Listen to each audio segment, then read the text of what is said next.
Hi అండి అందరికీ. ఇవాళ మన వీడియోలో సాబుదానాతో జంతికలు ఎలా చేయాలో చూసేద్దాం. రెగ్యులర్గా అయితే మనం జంతికలు చేసుకుంటూనే ఉంటాం. ఇవాళ కొంచెం డిఫరెంట్గా సాబుదానాతో ఎలా చేయాలో చూద్దాం. మన వీడియోలోకి అయితే వెళ్ళిపోదాం. దీనికోసం నేనైతే ఒక కప్పు సాబుదానాన్ని తీసుకున్నాను. ఈ సాబుదానాన్ని మనం కొంచెం మందపాటి పాన్ పెట్టుకుని కడాయి పెట్టుకుని ఇందులో అయితే కొంచెం బ్రౌనిష్ వచ్చేదాకా ఒక 5 నుంచి 10 నిమిషాల పాటు అయితే వేయించుకోవాలి. మరి డీప్ ఫ్రై అవసరం లేదు, కొంచెం చూసుకుంటూ కొంచెం లైట్గా బ్రౌన్ కలర్ వచ్చేదాకా వేయించుకుంటే మనకి ఇవి ఫ్లేవర్ బాగుంటుంది. కొంచెం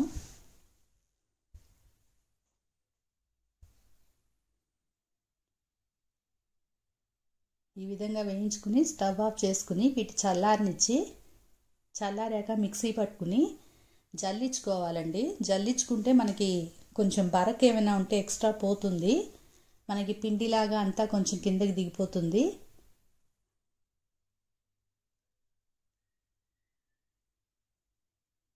నేనైతే చక్కగా ఈ విధంగా ఇట్లా అయితే జల్లించి పెట్టుకున్నాను.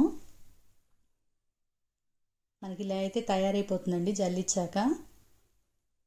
ఇప్పుడు మనం మీరు ఏ కప్పు అయినా తీసుకోండి. ఏ కప్పుతో అయితే సాబుదానాన్ని తీసుకున్నారో దానికి సరిపడా 3 కప్పులు బియ్యం పిండి వేసుకోండి. 2.5 వేసుకున్నా ఇబ్బంది ఏం లేదు.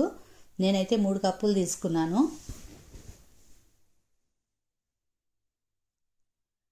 మనం మిల్లు పట్టించుకున్న కొన్న పిండి అయినా ఏదైనా పర్లేదు. బియ్యం పిండి అయితే 3 కప్స్ తీసుకుని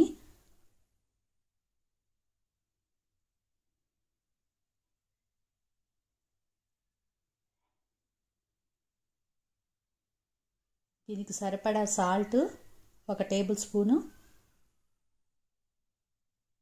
ఎండు కారం 1 స్పూను, 1 టేబుల్ స్పూన్ వాము పౌడర్ చేయక్కర్లేదు, అలానే వేసేసుకోవచ్చు మనం. కొంచెం అల్లం వెల్లిపాయ పేస్టు, కొంచెం బటర్ వేసుకోండి 2 క్యూబ్స్. బటర్ ఉంటే బటర్ వేసుకోండి, లేదంటే కొంచెం నెయ్యి వేసుకోండి క్రిస్పీనెస్ కోసం. నేనైతే 2 క్యూబ్స్ బటర్ వేసుకున్నాను. కొంచెం అల్లం వెల్లిపాయ పేస్ట్ కూడా వేసుకుని, అది ఇష్టమైతే వేసుకోండి, లేతే లేదు, కానీ వేస్తే కొంచెం ఫ్లేవర్ బాగుంటుంది.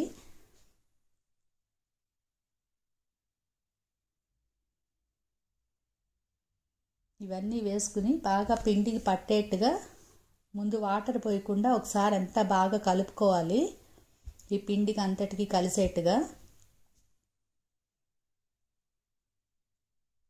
ఇదంతా బాగా కలిసాక మనం దీనికి సరిపడా కొంచెం వాటర్, హాట్ వాటర్ అవసరం లేదు, కోల్డ్ వాటర్ అయితే పోసేసుకోవచ్చు మనం. కొంచెం వాటర్ పోసుకుంటూ చపాతీ ముద్దలాగా కలిపి బాగా మెత్తగా కలుపుకోవాలండి. పిండిని అయితే మటుకు ఇది కలుపుకోవడంలోనే ఉంటుంది, గుల్లగా వస్తాయి మనకి మెత్తగా కలుపుకుంటే. ఇది కలిపి ఇట్లాగా ఒక పావు గంట పాటు అయితే పక్కన పెట్టేసుకుని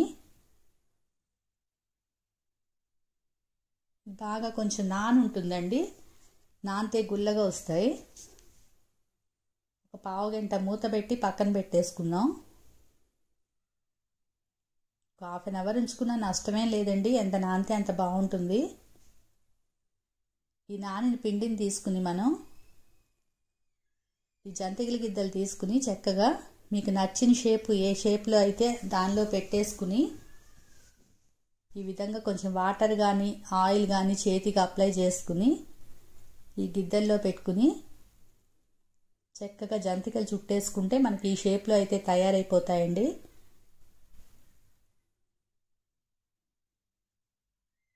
మనకి సింపుల్గా అయిపోతాయి, మనం అప్పటికప్పుడైతే చేసేసుకోవచ్చు. ఇది చాలా టేస్ట్గా కూడా ఉంటాయండి.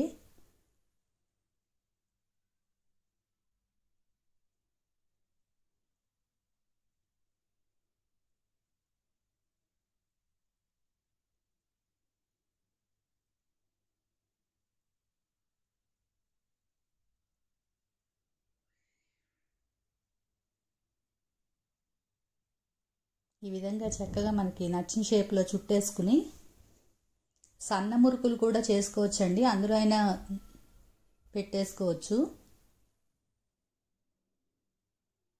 డీప్ ఫ్రైకి సరిపడా ఆయిల్ పెట్టుకుని మనం ఇవి ఫ్రై చేసేసుకుంటే చక్కగా గోల్డెన్ బ్రౌన్ కలర్ వచ్చేదాకా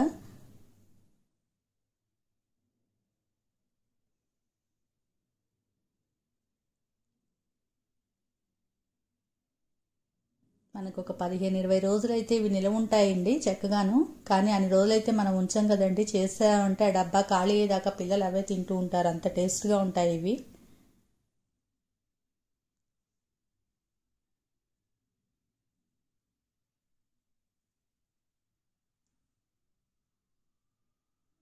మరి మసలనీయకుండా కొంచెం కాగాక ఆయిల్లో వేసేసుకుని చక్కగా వేయించేసుకుంటే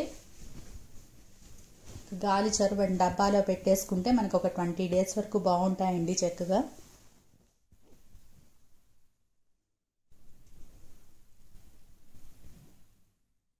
మీరు కూడా ట్రై చేయండి, డెఫినెట్గా లైక్ చేస్తారు. ఈ వీడియో కనుక మీకు నచ్చినట్టయితే ఒక లైక్ చేయండి, కామెంట్ చేయండి. మరిన్ని లేటెస్ట్ వీడియోల కోసం నా ఛానల్ని సబ్స్క్రైబ్ చేసుకోండి.